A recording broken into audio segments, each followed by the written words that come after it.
CAPA SAP Vert, donc c'est un CAP qui dépend du ministère de l'Agriculture. Et SAP Vert, c'est service aux personnes et vente en espace rural. C'est une formation de 2 ans qui nous permet de voir différents métiers, tout ce qui est service à la personne, donc crèche, école maternelle et EHPAD, et vente, tout ce qui est boulangerie, chocolaterie. Il s'adresse à des jeunes qui veulent travailler pour être au service des personnes ou dans la vente ou dans le tourisme. Alors l'admission en CAPA SAP Vert se fait après une 3e, donc ça peut être une 3e générale, une 3e SECPA, une 3e ULIS, une 3e découverte des métiers ou une 3e prépa pro. Ce qu'on va viser avant tout, c'est la motivation de l'élève. Il va y avoir un entretien bien évidemment de motivation pour cette formation.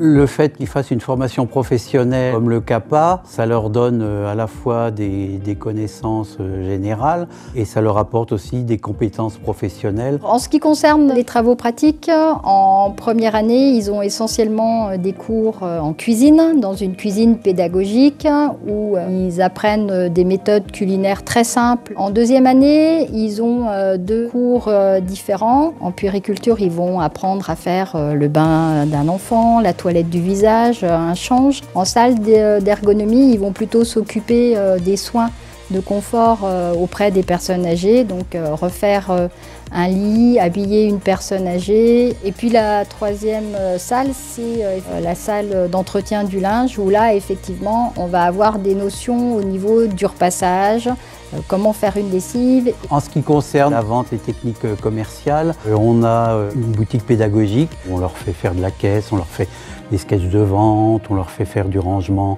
dans le magasin, l'étiquetage. On parle de comment être avec le client, comment se tenir, la tenue qu'on doit avoir, le langage, etc.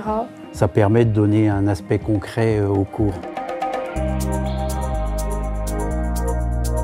Ils ont des stages répartis sur les 2 ans, des stages qui ont un rapport direct avec la vente et puis aussi en service aux personnes. Ça peut être un stage d'1 mois dans un pays d'Europe. L'intérêt, c'est aussi peut-être d'être un peu dépaysé quand on part, c'est aussi essayer de comparer nos méthodes de travail en France et puis dans un autre pays. Pour moi, les stages ils sont importants, comme ça me permet de bien savoir dans quel domaine je vais aller. Ça nous permet d'appliquer ce qu'on voit en cours. Ils se rendent compte qu'ils peuvent faire plein de choses, que ça se passe bien, qu'ils y arrivent.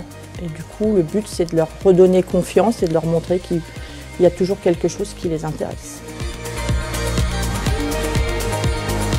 Le fait d'avoir cette double compétence, ça va leur permettre de choisir. Donc soit ils pourront poursuivre sur tout l'aspect service aux personnes, et on a dans l'établissement un bac pro SAPAT, soit plutôt sur l'aspect vente, et à ce moment-là, ils peuvent poursuivre chez nous dans un bac pro technicien conseil vente.